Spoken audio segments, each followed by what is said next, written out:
very like foggy, misty fall, like end of fall, end of beautiful colors this morning. I think it's quite beautiful.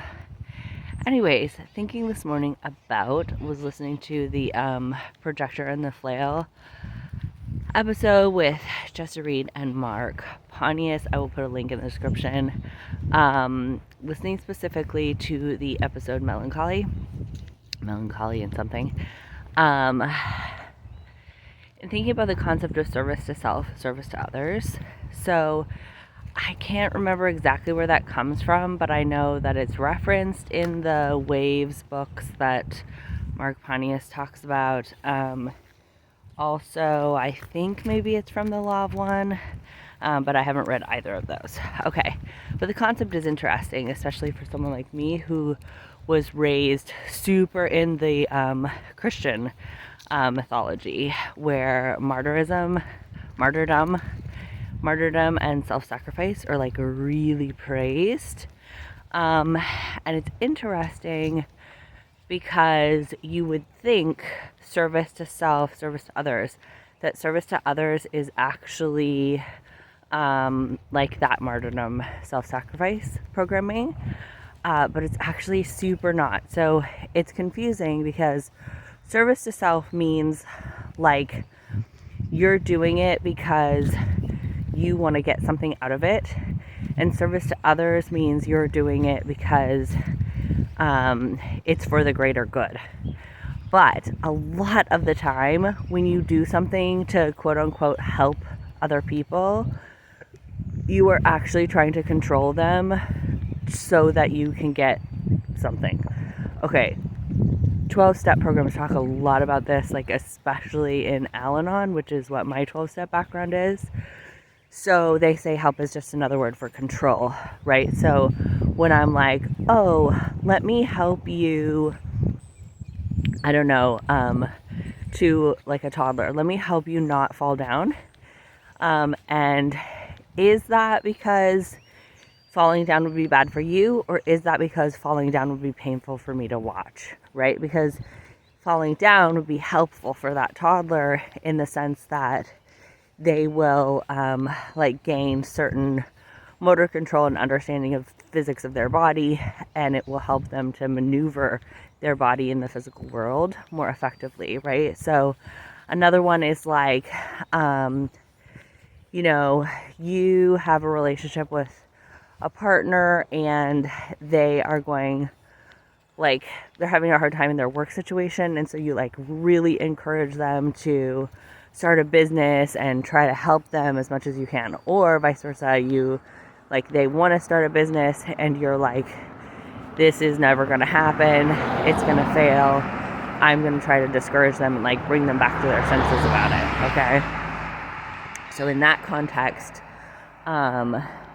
it may look like you're trying to help them, but it may be that like if they're, I don't know, if their business goes better, then you'll have more financial security or more social clout or whatever, or you'll just have to listen to them complain less, right? Or like,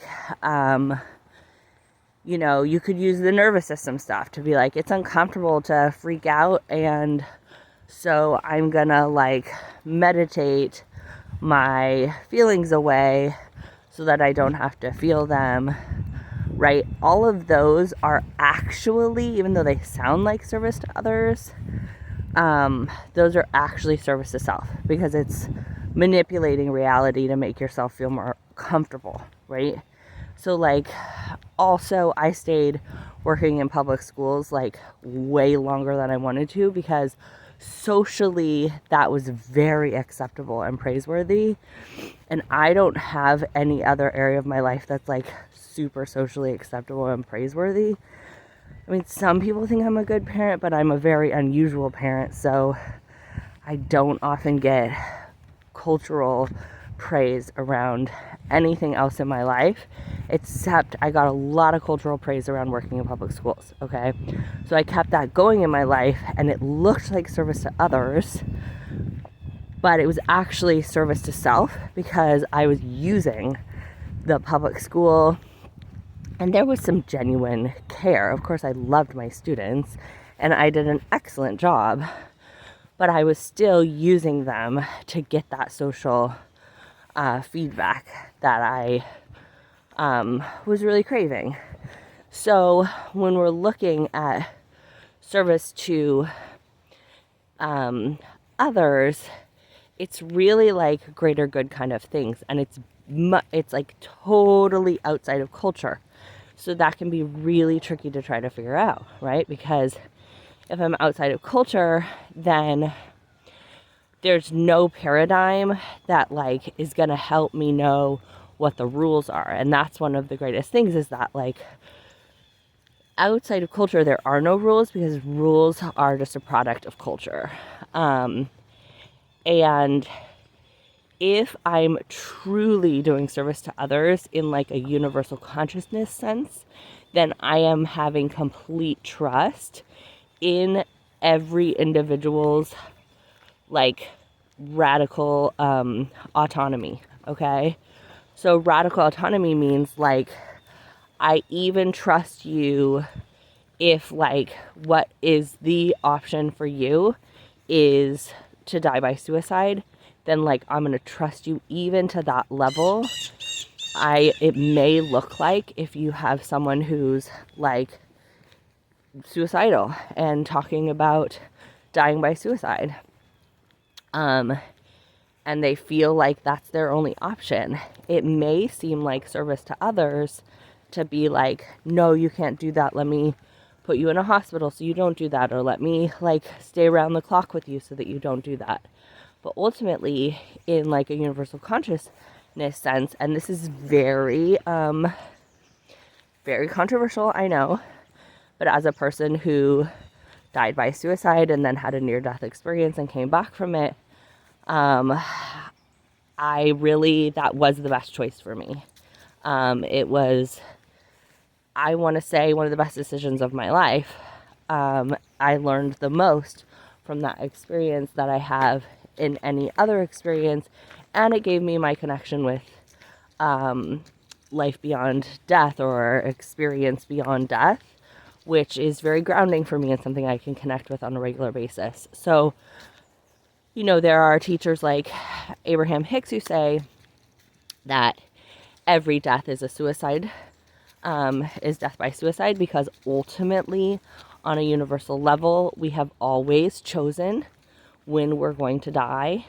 And it's that kind of radical autonomy that allows us to start experiencing service to others, in the sense that like Byron Katie says, like, there's your business, there's my business, and there's God's business, right? And like, I am not here to decide what is best for you, even and especially when it comes to my children, right? So my child, I'm just gonna go this way for a second so we're not recording this person.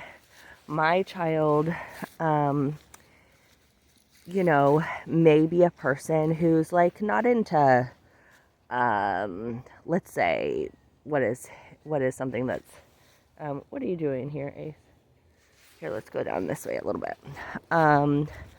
My kid, okay, here's a good example. My kid is into like, and for good reason, physical appearance, right?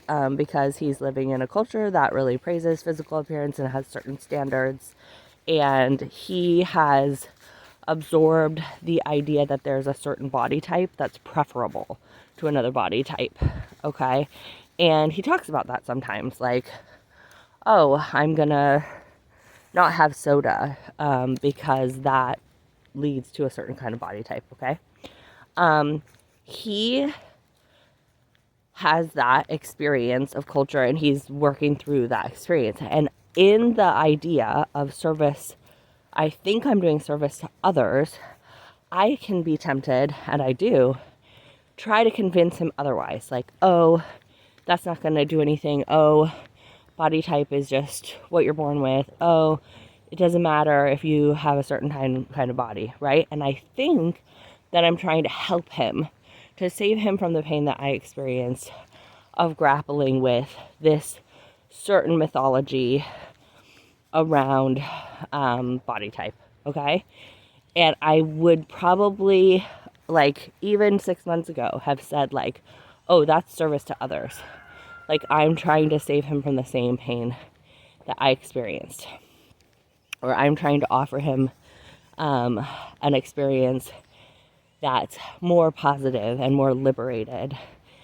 Even that word liberated, like, if we're trying to liberate others or liberate the world, like, that's a service to self, okay? Because liberation is a concept that, like, my experience of what feels liberating in my psyche and body is the one that's going to be liberating for others, okay? So who am I to say that being on this planet and living according to culture and feeling miserable and giving up hope is not the most liberated form of being on this planet? How do I know that? I don't know that. I had a near-death experience, and that near-death experience informed my mythology that it was like, you know, what I experienced in my NDE was just like, like I was a nebula kind of, and I was kind of like the whole universe, and I just got this message like there is no wrong, like it's just absolute innocence. And that was my NDE, but that's the game I'm playing. I don't know if other people's is the same game or mythology.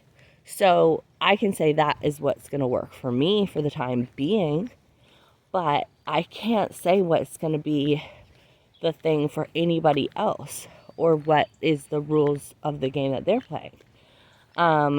So it just becomes this radical autonomy is like, no, like even children get to go through their experiences in the way that is their version, and I am not here to save any fucking body, like literally. And I say this with my clients, like I have this set of information about the nervous system and I can share it with you if that's what you want.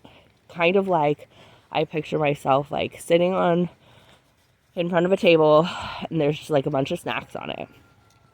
And I'm like, these snacks are here. Like, do you want them? I will give you these snacks. I don't think these snacks are good, bad, important, necessary, unnecessary, truth, law, nothing. I just think they happen to be a random set of snacks that I found on the side of the road, and like I was really hungry and I tasted them and it felt great in my system and I like eating them right now. And do you want some? And there's like absolutely nothing other than that. Like if you want some, you can have some, but like I feel totally indifferent to if you take them or not. And if you take them and you're like, I love these, I want to know how to get more of these, I will teach you how to do that. And I will try to like support you in being a person who eats these kind of snacks, but like only up to the point that you want that. And then if you don't want that anymore, then like fantastic. Several people, when they like finish up their time with me, they're like, I think I'm ready to not be meeting with you anymore, and I was a little worried that you'd be upset. And I'm like, no, I'm celebrating you. That's fantastic. Like, absolutely. Do you want to like start a campaign that says what I'm teaching is absolute bullshit? Like, let's go. I'm going to support you because I don't know anything. I don't know what I'm doing. Like I said, I know how to teach people how to eat these kind of snacks. I like them right now. I also regularly, I'm like, yeah, no, none of those snacks today, right? I also like often don't take my own advice. And that service to others in the sense of like, you absolutely do you, and I'm going to celebrate it, and like I'm going to take care of me, and I'm not going to be like praying for you to be different. I'm not going to be hoping for you to be different. I'm not going to be like, sorry, I thought I dropped something. I'm not going to be like, oh, I want this to change for my loved one because they're unhappy and depressed and it's not okay. Like, I have no idea what is okay and what is not okay. And in that, everything is okay. Like, when people are like, oh, my kid is not okay. What does that mean? Are you actually saying my kid is experiencing a lot of pain right now? And is it safe for my kid to experience pain? And that's sort of like why the nervous system work is a mythology that I'm enjoying right now, because it also supports the like everything's okay, like it's totally safe for you to be in a freeze response, it's totally safe for you to be in a fight flight response, and there's information to be had whenever you're in any of those things. So you don't need to avoid your feelings because you have skills and resources to support yourself in understanding the message without getting overwhelmed by the message. And in that sense allows everything to be okay. But obviously, like 5 years from now, I could be like, oh my gosh, that nervous system thing, total bullshit, right? So anyways, that's just my recap of service to self, service to others. I think service to others ultimately means radical autonomy, both for yourself and others. So following what is right for your body, even when other people are disappointed with that or disagree with that. Allowing others to do what's right for their body, even if it looks quote unquote unhealthy to you. I think this idea of healthy is really ableist, actually, and connected with this paradigm of like there is like it's better to be not have any pain. I don't know that that's the case. And I think it's very presumptuous of me to think that like eliminating pain is a better way to be on this planet. So yeah, service to others, in my paradigm, is radical autonomy for self and others. And service to self is when I'm trying to control or change myself or others. So let me know what your thoughts are. Love you all. Thanks for being on this walk with me. And talk soon.